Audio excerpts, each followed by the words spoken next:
So why should we have sympathy for the devil? Well, let's talk about this new indie movie now. Hey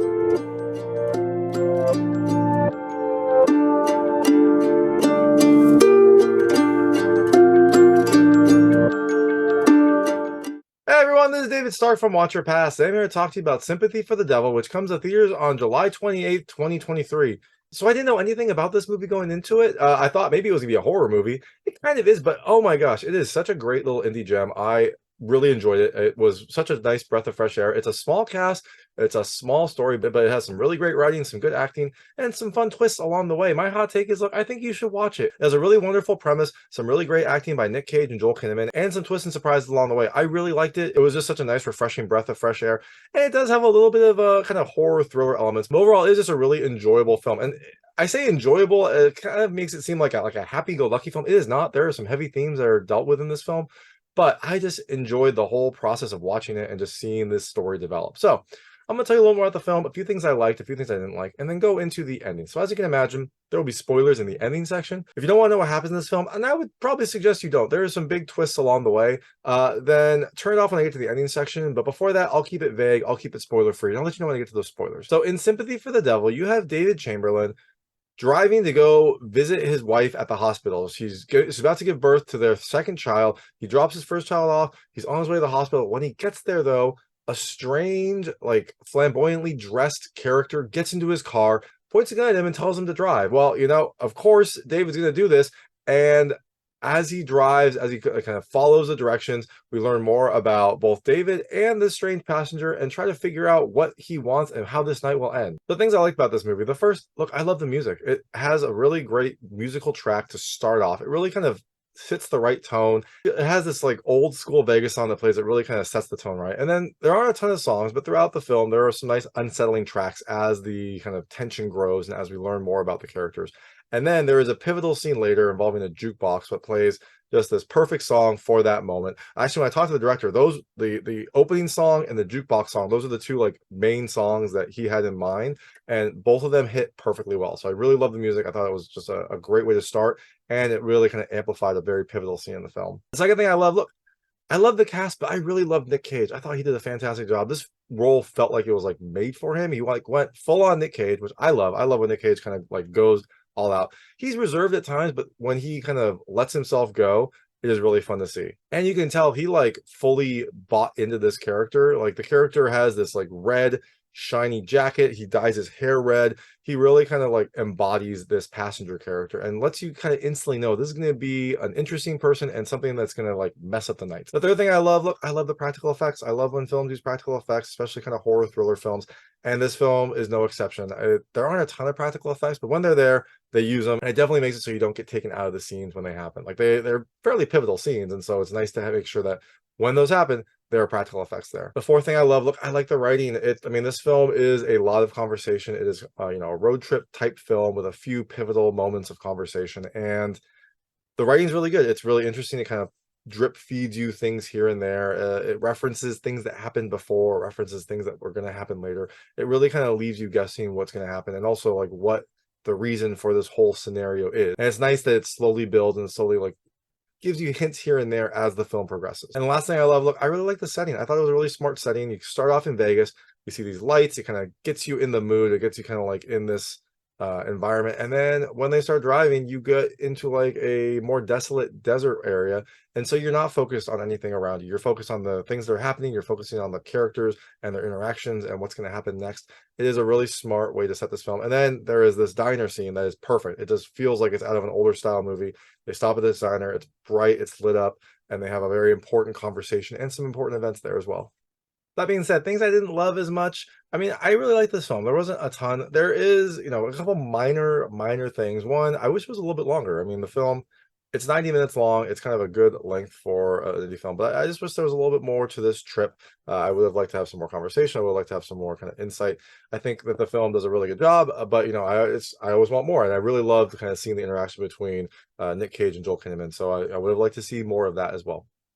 The second thing I didn't really love as much, it's kind of a double-edged sword because there is a turn in this, and I'll go into that in the ending, that is a surprise, but I also feel like it didn't really fit with some of the earlier stuff that happened. But you know, it's fine. It does give you kind of a surprise ending. So overall, like I really enjoyed this film. I thought it was really good. So I definitely think you should check it out. That's Sympathy for the Devil. It comes to theaters on July 28th, 2023. So let me go into kind of the story and the ending. So if you don't know what happens in this film, you don't want to know that big surprise that happens, I would turn it off now because there will be spoilers. So like I said, David Chamberlain is driving to the hospital to see his wife who's delivering their second baby. Now they have had complications. The first baby they lost, their second baby, their first like child that made it was fine, and now they're having their second child, and she's a little concerned because they had complications for the first one, and so is David. So he's trying to get to the hospital, trying to be their supporter.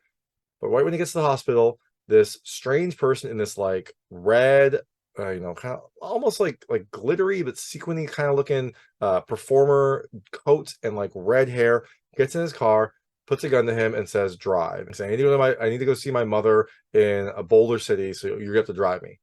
Which is weird. Like, you know, why not call an Uber? Why not call a cab? Well, it seems like there's probably a little bit of a bit more of a reason for here. And as the film progresses, as the driving happens, we see that this character, this passenger, we don't get his name, but this passenger thinks that David Chamberlain is someone else. And he starts to kind of like drop hints about that as the film progresses. A lot of stuff happens on this drive. David tries to like get a cop to pull him over so that he can, you know, maybe get saved. Well, that doesn't turn out well for the cop. The passenger is apparently a great shot, and the cop ends up dead. But David tried. Another point, David like jumps out of the moving car to try to escape, but the passenger kind of like forces him to reveal himself when David's cell phone gets a call from his wife, and the passenger starts talking to him. Is like, "Hey, so what room are you in? I have a delivery for you." So now he knows where his wife is. David's worried that he's going to go like try to get his wife and their new child, and so he reveals himself. A couple different things to try to escape. Eventually, they end up in a diner. And that's where we get some more information about who the passenger thinks David is and why the passenger is trying to get to Boulder City. So the passenger handcuffs David to the table, and while they're eating, the passenger tells him a story about this important person who is flying to Boulder City, and he's waiting for them to arrive. So the story about going to see his mom was a lie. He just wanted to get David over to Boulder City to meet this important person. And you find out that many years ago in Boston, there was a bookkeeper for this like mob boss named Jake Sullivan. That bookkeeper meets someone, falls in love, they have a kid. Their story seems pretty happy, but the bookkeeper also has an associate who is skimming money from Jake Sullivan. Jake finds this out. He doesn't like it, obviously. He doesn't want people to take his money. And so he tells the bookkeeper to invite the associate over. Now, when that associate gets there, the bookkeeper gets him drunk, gets him like to lower his guard, and that's when Jake Sullivan's men come in and they take out the associate. And after telling the story, the passenger wants David to admit that he is someone else, named James Levine. And he wants him to admit that he's this person named James. And you don't really understand why until you get a little bit more in the story later. So after an incident in the diner, after some things happen, you find out that there's more to the story. It's not just that the associate was killed. Well, when the associate was killed, the bookkeeper's wife accidentally like came to the house as well. Like, I don't know, she didn't leave for long enough. She came, she saw what happened to the associate, she saw the execution of the associate, and that kind of like affected her. She started to unravel, she started to drink, she started to do drugs, she started to kind of like tell everyone who would listen about what happened, which is never good for a mob boss to have someone who's working for his spouse telling about the things that happen that you're not supposed to talk about. And that's when you also get a hint of who this passenger might be, because when he's telling the story, he says to James, he's been calling David James for a while now because he thinks that that's who he is. He says, "My wife, James." So you get an idea that maybe this passenger is this bookkeeper from the story. So after we have some more, and this is a really intense scene. I love it. There's like smoke from a fire. It's tough to see. It's really kind of atmospheric and you're not sure what's going to happen. But eventually there is a fist fight. And afterwards, after they kind of like stop fighting, James asks like what happened to his wife, what happened to this passenger's wife. And we find out that the passenger got a call from this person named James Levine, who was like a fixer. He's a fixer of problems. And James Levine, this person who called the passenger, who we now know is the bookkeeper, said that the wife has become a liability and that Jake Sullivan needs him to get control of his wife. And the bookkeeper says, I'll take care of it. And the bookkeeper instantly goes to get supplies. He's gonna like duck out of town, get out of there. He doesn't want to like be in there anymore. So he goes to get some like travel supplies. When he comes back, he finds out that the house is on fire. Like his house is just completely on fire. His wife and child are in the house. And he also, there's a very disturbing moment here. He hears like the screams of rabbits because they had rabbits. And I guess from there, like the rabbits were screaming. If you ever heard a rabbit scream, it is a disturbing thing. I wouldn't recommend it. But this is what he remembers. So now they're driving again. And James basically says, like, I know I'm going to die tonight, but you need to know that I'm David Chamberlain. And then he asks, like, why the passenger didn't just kill him when he saw him. Like, why if he wants his revenge, why is he like doing this? And the passenger's like, because I wanted to hear you say those words. Because he wanted to hear the passenger like say the words that he is actually James Levine. He wanted him to admit it. And so he went through this whole ordeal to get them to admit it. Well, during this time, the passenger is looking to figure out how to get out of there, and he sees his chance. So he speeds up, hits something, the car flips over. Everyone's hurt. The passenger crawls out of the car. He is clearly hurt. And we see some cops approaching, the same cops that were probably called on the restaurant fire. They saw, they followed a car that left from this restaurant fire. Some cops approach as well. And as they're approaching, we see the passenger like crawling out of the car. The cops have their guns drawn. And then boom, boom, the cops get taken out. They get taken down. And you see David with a gun. And you're like, oh, that was some pretty good shooting. Where did he learn to do that? Like, how do you learn to do that? Well, it seems like maybe David is actually this James person that the passenger thought he was. So David then goes up to the passenger, puts his foot on his throat, and starts to press down. And he stops and he ducks down. And he says, I need you to know I never meant to kill your little girl. When I got there, your wife just like went crazy and started like hitting him. And so James, in order to like stop this beating, like fired 3 shots. 3 seems a little excessive, but maybe the passenger's wife was just really, really aggressive.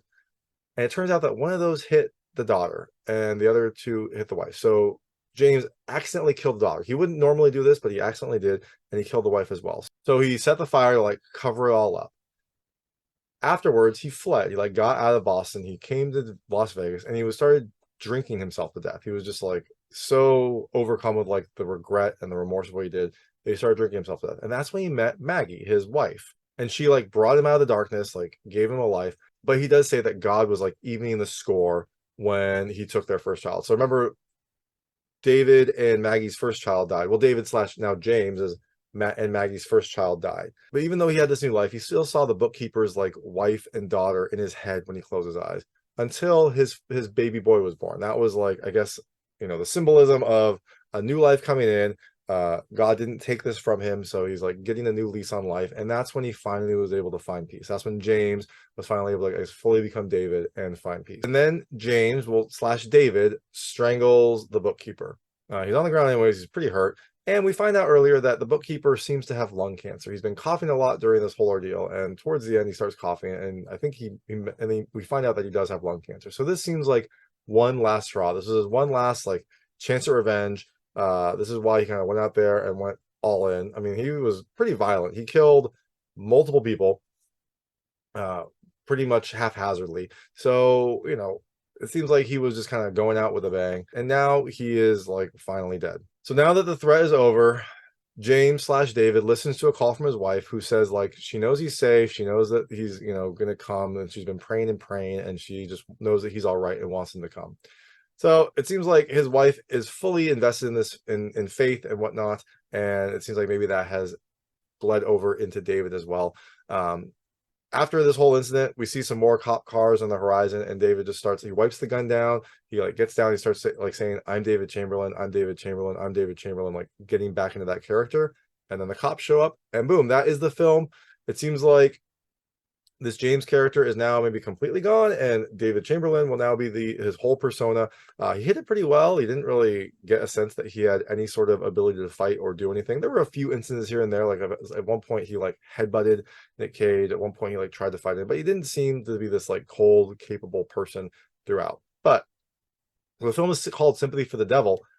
What I love is that I wasn't sure like who you're supposed to have sympathy for. Like, are you supposed to have sympathy for the bookkeeper because of what happened to him? Well, you could, but the way that you're introduced to him and the things that he did, I didn't have much sympathy for the bookkeeper. I mean, he had a horrible situation, but then he like comes and kills a cop. He kills some people in the diner. He seems to like take David hostage and whatnot.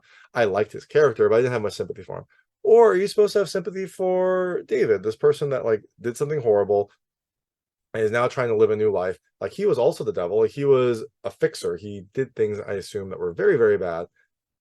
but now he has this new life. Maybe he's who we're supposed to have sympathy for. Well, I kind of have more sympathy for him, even though, strangely, David probably did worse things overall, right? Like, he was a fixer. He probably did horrible, horrible things. Whereas the bookkeeper was just a bookkeeper and then now killed a couple people. So it's an interesting kind of push and pull. But I also didn't like love the turn. Like, I thought it was a good, I liked how it kind of tied the story together. But like I said, it didn't get the sense that David had any sort of ability to do any of this. You would think that he would have recognized the bookkeeper when he saw him. Maybe there just wasn't any time for that recognition. Like, he just saw like a flash of red in the corner of his eye, pulled up, and then the bookkeeper opened the door, got in with a gun, and there was no time for like recognition or for any sort of like sense that David knew this person. But it just felt weird. You'd think that he would have known more. You'd think that he would have like been more prepared for this than he was in this film. But again, look, I'm not going to fault this movie for little things like that. I really like this movie. I liked it overall. So definitely check it out. That's Sympathy for the Devil. It comes to theaters on July 28, 2023. And thanks so much for watching. If you like this review, please like and subscribe to this channel. It helps me out a lot. Make sure all my new content goes straight to you. Thank you.